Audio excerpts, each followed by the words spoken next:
Thank you, Mr. Chairman. Firstly, I've never been in agreement with development on this particular site. I've opposed it all the way along, but that argument is now lost because it is in the plan when the inspector put it in there for aged person accommodation, as was said by somebody, 2 other sites across the borough. So the development on that site is being agreed to by the inspector. So we come down to the point, is that building, as proposed, the right building for that site? Are the parking arrangements right for that site? And those issues I have a lot of problems with. The council, and I think with the county, did a, they had one of our refuge vehicles parked near where the entrance was going to be. And I got caught up in that. My wife was actually taking me to the station to catch a train. And I was queued up halfway round the roundabout with traffic behind me and traffic in front of me, and it was absolute chaos on that occasion when that was actually happening. Now, a refuge vehicle having to go across that road and reverse in is not going to be a satisfactory situation. There should be a turning circle within the site that vehicles can go in there and turn and come out. If you take now with home deliveries, a lot of people are having goods ordered and having home deliveries from all sorts of things they're ordering on the internet. These home delivery vehicles are getting larger and larger and larger. They're not going to know that they can't turn out. They're going to drive in. Then they're going to find they can't turn in the site. They're going to have to reverse out. So I think that from a point of view of vehicles going in there, is that the large vehicles it will just not work for. It is going to cause chaos. It's a dangerous junction there. You get people walking down the road, and not everybody wants to go down the subway. They want to go the other way, going in towards the Portsmouth direction, so they cross the road at that junction, which is quite dangerous. So it's another issue about it. I think that the design, in my opinion, is not a very pleasant design. When you actually, one of the drawings which Kim showed, the one where there was a sort of, kind of as if you were looking from Portsmouth. That one, go back one. That one.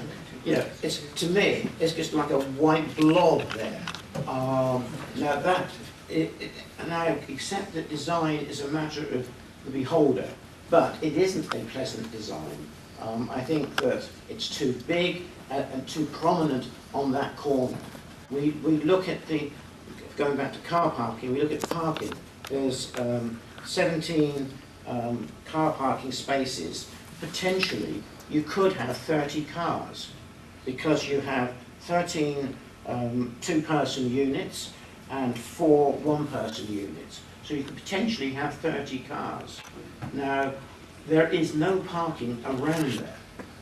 As was said by one of the deputies, that the area has a major problem at the moment with people parking in the areas and parking in some cases up for 2 weeks where they go and catch a train and go off on holiday. So we're already suffering with parking around all of the roads around there. So if people can't get a parking space within, they won't be able to find one anywhere else. So I think that car parking is a problem. The application was for 55-year-olds, and I agree with our officers recommending 65. But then we're seeing it on many occasions. What happens is that the developer can't then sell them or whatever to 65-year-olds, so they come back to a variation back down to 55. 55's even more likely to have cars. 65-year-olds will have cars, and that's why I look at the figures which I use, is that people there is just not enough car parking spaces there. There will be, I think, in the height of the building is too high. It will affect sunlight or loss of sunlight into the leeway. There is also a window on the western end of the building which will allow overlooking into the gardens and conservatories, etc., of people at the back of the leeway. So that needs to also be looked at if members are agreeing to support the application, which I hope they won't. But if they do, there needs to be that window to be looked at. To say that it is, as I say, I don't want development there. I accept it's got to be there, but I think it needs to be a much smaller scheme. 17 car parking spaces for potentially 30 cars and visitors, etc., is totally unacceptable. Councillor Evans. Thank you, Mr. Chairman. In a way, I guess we could say this side has almost been done to death in terms of discussion about site suitability, highway difficulties and loss of the current green area.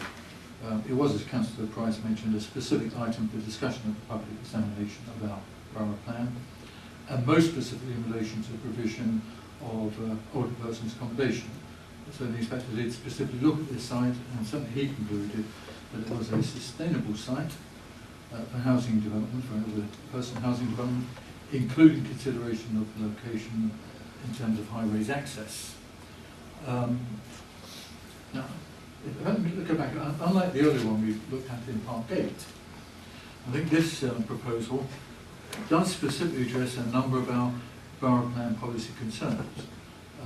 As far as parking is concerned, I understand Councillor Price's mathematics, but unfortunately they are way outside those that are included in our parking policy provision. And what's being proposed here is 17 sites, and if we were to strictly apply our parking policies, we would need 90 locations. So, although I understand how you did the mathematics, they don't actually fit into the policies that we've got. Councillor Price's point about changing lifestyles and online ordering and home deliveries is an interesting one, and maybe in the future when we review those parking policies again, that may be something we need to look at to incorporate in terms of the changing lifestyles. But it's not where we are now. We are where we are with the policies that we've got. We have made provision here for refuse vehicle reversing and the ability to drive out. It's made provision for bicycle and buggy storage. The location of the refuse bins has been a consideration on this site, and the provision of affordable housing is still included in the proposal, including the requirement that we're going slightly under the required provision that there will be a monetary contribution. So all of that I think is excellent. Design, as Councillor Price said, is very much a personal matter in the eyes of the beholder. Personally, I think this design and this build will add to the general view of people as they approach Portugal. I think it's a very obvious and, to my mind, visually attractive building as you drive in around that bend. So, and I guess there'll be others who would take a diametrically opposed view of that, but that's the view I would take here. So I think that what we have proposed here fully conforms with the borough plan, and in fact a specific inspector requirement of the borough plan in terms of other person's accommodation, and I fully support the officer's recommendation. Thank you, councillors. Have a little say on this one. Right. In design terms, I find nothing wrong with it at all. I think it's quite an attractive building. It takes the shape of the land it's sitting on. Access is always going to be a tricky one, but we are assured it's undergone a safety audit. I would like to see, if we're going to approve this, something, and I don't know whether this can be done, regarding a sign saying concealed entrance. We see them everywhere. I don't see why they shouldn't have one to warn people that there is an entrance just around the corner. It could be either a sign around here somewhere, so as people approach, with an arrow showing it's around the corner, or it can be even slow or something like that, concealed entrance on the road. Don't have a problem there. Now then, as to people who may use it, I have had a number of people over the years talk to me about they are getting elderly, and we do have a very large elderly population in Porchester. And where do they live? Up on the hill slopes. a number of those people have said to me, if only there was somewhere down on the flat where we could stay in Porchester. We don't drive anymore, so we can't get about like we used to. The bus service is useless, as Councillor Davis will probably confirm. We'd like somewhere to live, and they're over 65. Right? So they're not driving, so I presume the number of people who would probably try and occupy this building would be non-drivers. That would boost the precinct. We're looking to try in every generation to boost the number of people who are going to use the precinct. We're in discussions with that at the moment. Councillor Price is part of it, and Councillor Cunningham. This would be a very easy access for people to carry on or start using the precinct and using the shop facilities in there. We're also facing an appeal at Cranley Road, which I'm sure Councillor Price and Cunningham are both desperate to ensure we don't have. So the more we can boost the numbers of housing and show an inspector that we're doing everything in our power to provide housing, and Porchester is doing its bit, this is going to help in that direction. If we were to refuse this one, I can just see the inspector saying, so you don't want anything there then. Right, Cranley Road's a dead duck if we can say no. That's for a different thing. Councillor Cunningham mentioned something about who says that 6 affordable units will ever come to fruition if it's not viable. Well, let me tell you, Councillor, we've got the whip hand. We own the majority of the land. When it comes down to that, if we want the affordable units, we'll just say they've got to be put there. That's what your planning consent is, that's what you'll provide. Or we don't sell you the land. Whatever. I think it's a good scheme. I have some concerns, as I say, about the road access into it. But the queuing and so on, that's not going to change anyway. There's queuing there every evening and every morning. You see it. There's no accident record, as Davis told us. Not particularly on that. I mean, maybe down on this part of the roundabout where they try and jump across all the time. But people do queue to get up there. And there's a current turning head which is sufficient inside the site for normal vehicles. I don't have any further problem with it. Any other members? Councillor Cartwright. Thank you, Chairman. I think probably yourself and Councillor Evans have probably covered most of the points I wanted to raise, actually. I mean, I do know Station Road very well. I've lived in Portugal many years ago. It hasn't changed much, to be perfectly honest. But when I look at the plan up there and see the curve into the property, and it's a nice sweeping curve to go in, and I don't see that it would make any difference to the queuing cars that you've got there at the moment. In fact, it's going to improve it because we haven't got lorries driving out there at the time. I think with regards to design, I think it's an excellent design actually. When I look at that photograph we get up earlier on, of now and then, and at the moment we look at the Merjen Engineering building, what an eyesore that is as against what's being proposed, which I think is very attractive. So I have no problems in going along with the officer's recommendation. Councillor Davis? Yes, thank you. Generally speaking, I think it's probably okay. Now, the status of the land at the moment, we've had a comment about loss of green space. Now, my understanding is that is not, maybe de facto, is open space, but it's certainly not. It's maintaining as public open space. As far as the access is concerned, it's where it is now. I mean, ideally, yes, we'd like it further away from the junction. I suppose on the delivery, I mean, I don't go to shops, but everything comes to my house by van. And the instruction is always to reverse down my driveway. There's no way to turn anyway down my driveway. So that is something I'm sure you could say if you were ordering home deliveries of various kinds. Of course, it is a very sustainable solution. I think Porchester has the best bus service in the borough, with 8 buses an hour during the day, and even 4 buses an hour evenings and Sundays, purely by luck, not by need. For operational reasons, they're every 10-minute service on service 3, not for passenger needs. Anyway, so I think the scheme is okay as far as design is concerned. Who are we to judge? It certainly should make a statement. It's a prominent location, something you'll see as you come into Rochester. That makes a statement. May not be to my particular taste, but who are we to judge? So it seems okay. It does provide a need. All of us are getting older, rapidly in some cases, and so accommodation like this is necessary probably throughout the park. So yeah, I would give it a cautious welcome. Mr. Brown. I say, on the affordable housing, of course that goes with the land, with the planning permission. Yeah. So it's not a matter of whether developer A or developer B says let's have affordable housing. It goes with the planning approval. Thank you, Chairman.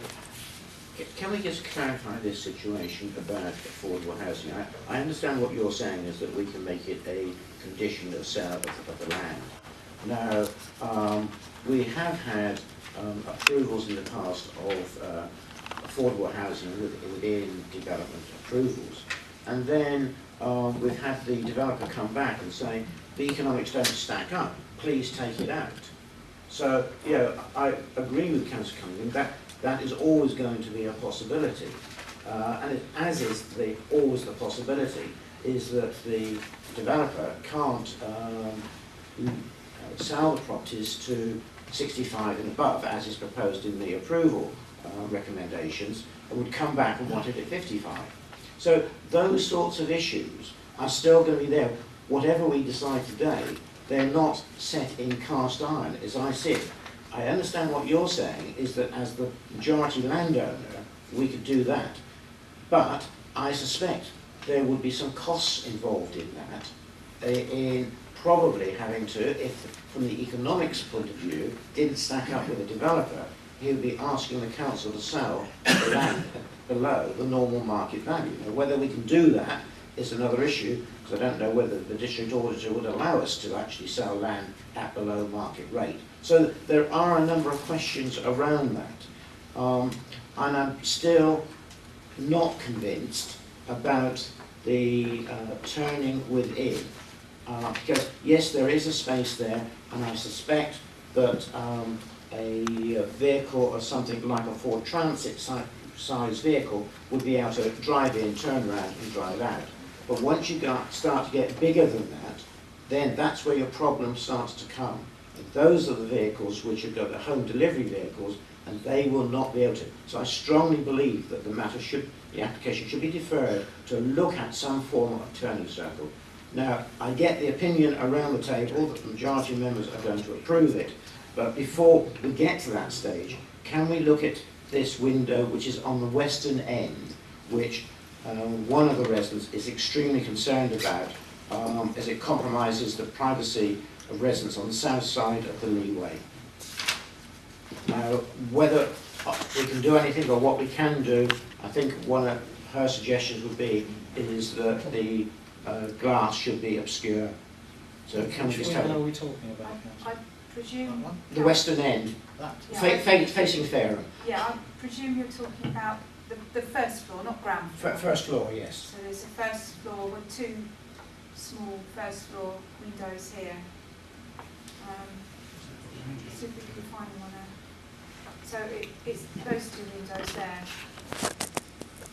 If I can go through to the, so they're here in the centre. Facing across. There's a distance of 11 metres, which meets the minimum that we normally look for. Bearing in mind, this is the back part of this property, the back part of their garden. The other distances, we have got 24 metres from here to here. This is at an oblique angle, and then we've got 20 metres from here to this garden, this property in the leeway, and 14 metres, as I said before, to here. So the distances meet and exceed those that we normally look for. What are those windows serving? Kitchen, chair. Sorry? kitchen. Kitchen. Like one West End, Chairman. Yeah. Yeah. It was the kitchen, were they, I thought it was second, but living room, sorry, Oh, Kim, that was sorry, me misreading the drawing then. Was that kitchen then? Well, Yeah. it's Oh yeah, kitchen, it's yeah, a sorry, kitchen living room. Yeah, yeah. So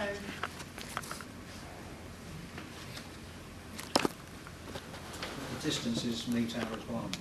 it's 11 metres from those windows to the garden, the back To the bottom part, of the garden. to the bottom of the garden. Yeah, not And- to like directly outside the property where you perhaps have been taking. How high is that hedge? Because there's quite extensive hedgerow and growth over there. The hedgerows, I'd say it's over 2 metres. Well, to be fair, the photographs I took, you can see, so you're looking at it through there, about 2 metres. It's quite dense, so native, so, I think it depends how much of that will stay. yeah, but certainly, that hedgerow wouldn't obscure a first floor window, it's not high enough to do No. that. Mr. Chairman, can I just read the paragraph, it's only 2 lines, which is in the letter from the resident. It says, the first floor windows at the west end of the proposed property compromises the privacy of the residents on the south side of the leeway, as they will look directly into the gardens stroke conservatories. So the issue that she would like to see is obscure glass on those windows.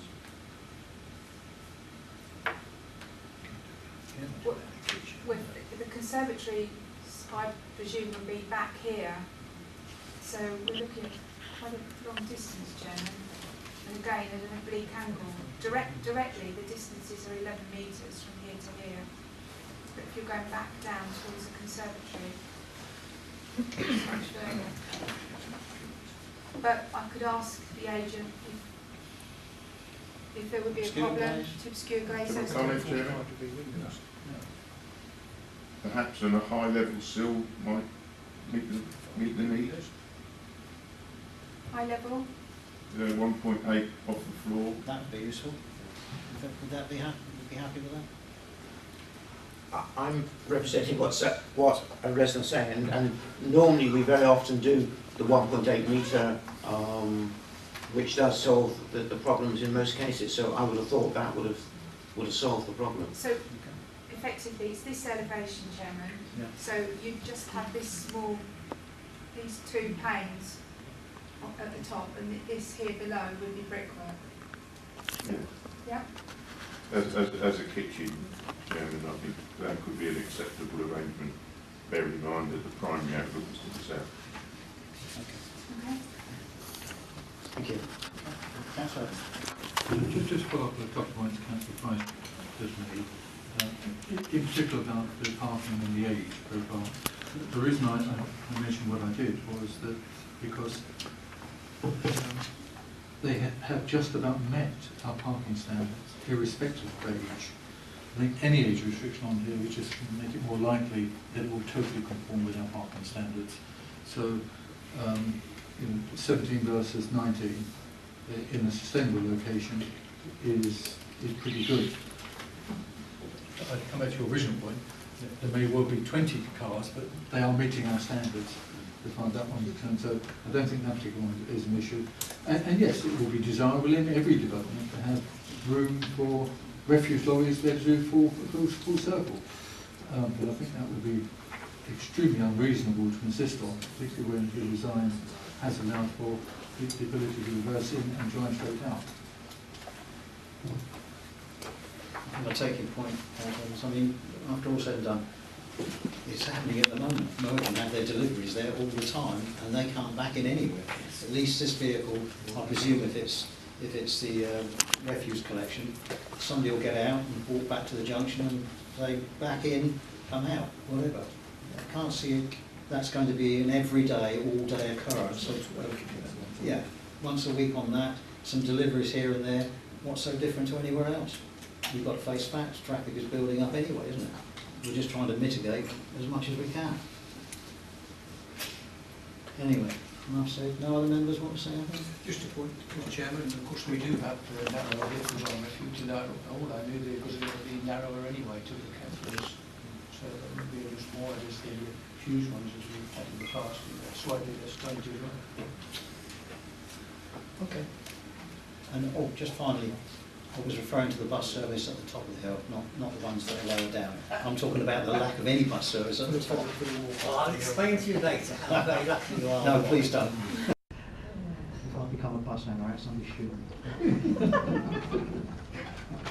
Right, can I have, this office for recommendation for commission, can I have proposer, Councillor Evans, seconded by goodness knows how many, Mr. Clark Rutherford. Including council prices. Yes, for the amendment on the window. I suggest we put that, we deal with that as a council meeting. Is that okay? Councillor? Right. Well, when do you say? Oh, those in right. favour? Right. All those in favour, please show. There's going to be one against, I know. Right. That's permitted. Are you going to answer against? I am against. Well, I did say that there's bound to be one against.